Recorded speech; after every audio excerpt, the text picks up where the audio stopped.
고압경제. 안녕하십니까? 조조의 투자 한방입니다. 고압경제 하이 프레셔 이카너미는 수요가 공급을 항상 상회하여 공급이 수요를 뒤따르는 경제 상태로 만성적 호황 상태를 말합니다. 반대로 공급이 수요보다 항상 앞서는 경제를 저압경제라고 합니다. 고압경제 하에서는 호경기가 계속되고 성장률도 높지만 국제 수지가 적자가 되기 쉽고 물가가 상승하는 경우가 많습니다. 그러나 저압경제에서는 저성장이 되기 쉽습니다. 그런데 이 고압경제는 기술 혁신이 활발해지면서 초래되는 것이 일반적인데 완전 고용이 달성되고 투자 기회가 많아지며 소비가 활발해지는 이점이 있는 반면 물가가 꾸준히 상승을 계속하여 국제 수지가 적자로 되기 쉽다는 취약점도 있습니다. 10월 둘째 주 전망하겠습니다. 증시는 경제 지표에 따라서 등락을 반복합니다. 미국 시간 4일 밤 증권시장은 전쟁보다 9월 고용보고서 결과에 환호하면서 안도 랠리를 펼쳤습니다.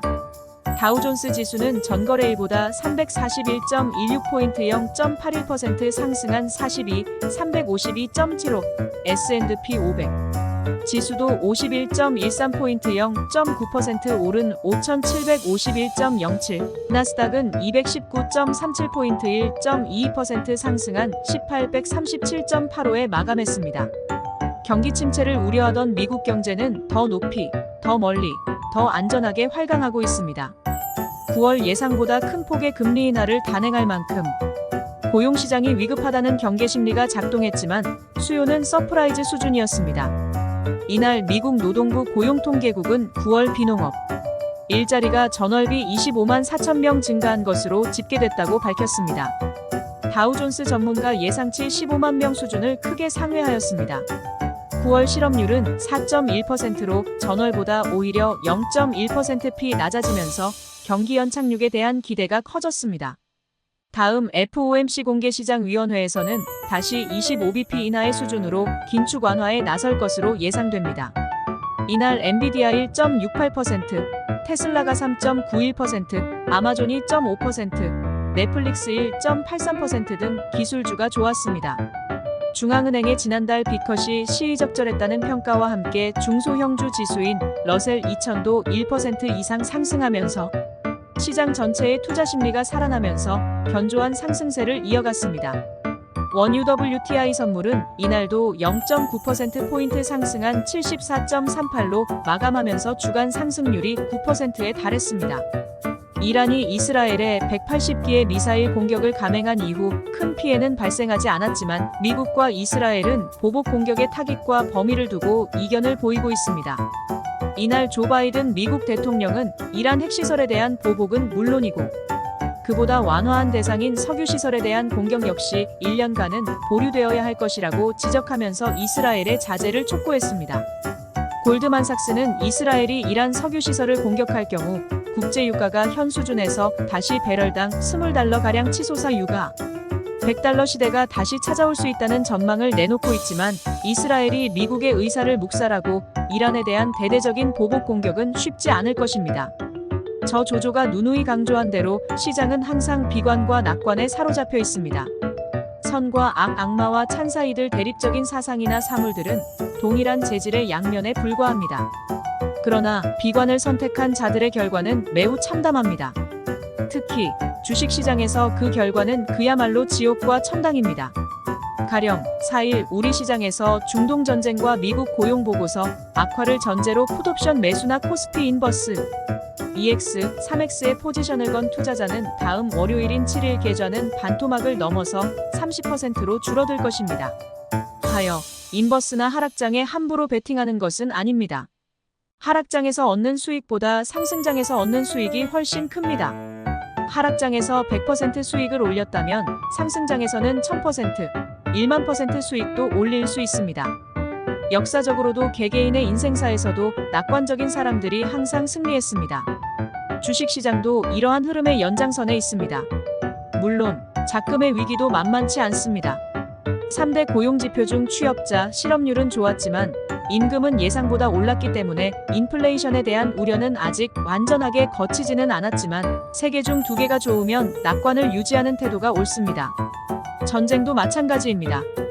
이스라엘이 이란 석유시설이나 핵시설 공격하면 전쟁에 대한 세계 경제에 악영향, 특히 유가가 200달러까지 치솟을 가능성을 전문가들은 경고하고 있습니다. 미국의 반대에도 불구하고 이런 일이 실제로 벌어질지는 좀 더 두고 봅시다.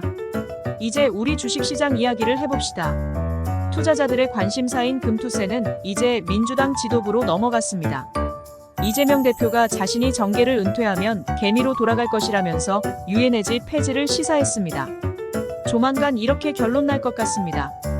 금투세는 우리 주식시장이 선진국처럼 여러 제도가 완벽하게 정비된 이후에 시행하는 것이 옳다고 생각됩니다. 그 중에 하나가 상법 개정입니다. 회사의 이사들이 회사의 이익이 아닌 주주의 이익을 위해서 일해야 한다는 것입니다. 이 조항도 정치권에서 결론을 내지 못하고 있습니다. 회사의 주인은 주주입니다. 이사들이 회사라는 법인격에 충성하기보다는 온전한 인격체인 주주의 이익을 옹호하는 것이 합당한 처사입니다.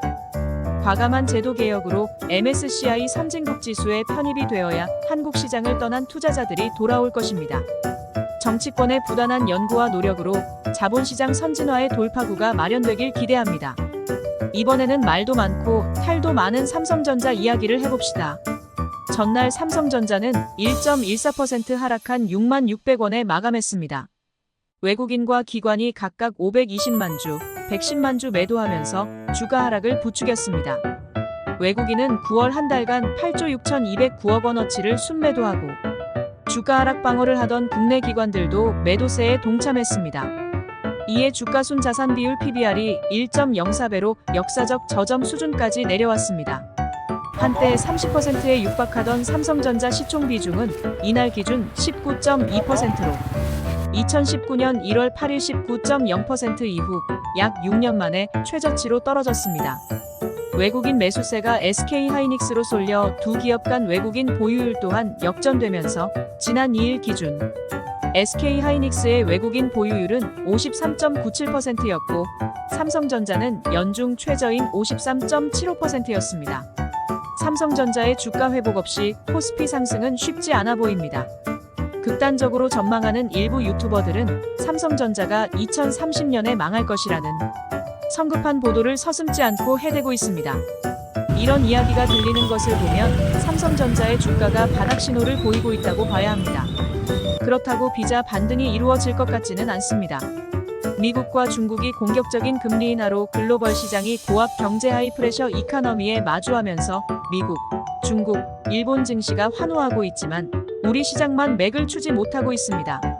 오는 10월 11일 기준금리를 결정하는 한국은행 금융통화위원회 회의가 예고된 가운데 국내 소비자 물가 상승률이 3년 6개월 만에 1%대로 내려오면서 13회 연속 연 3.5%로 동결된 기준금리 인하론에 힘이 실리고 있습니다.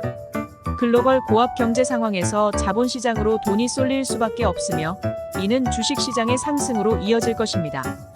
4분기 10월, 11월, 12월 시장 전망은 아주 밝습니다. 제약바이오, 방산, 원전 기업들의 전망이 좋지만 개별 종목에 대한 옥석가리가 필요합니다. 항상 낙관론자만이 시장, 도전, 인생, 역사에서 승리할 수 있습니다. 항상 성공 투자하십시오. 좋아요, 구독은 제게 힘이 됩니다. 조조의 투자 한방 조영무가 전해드렸습니다.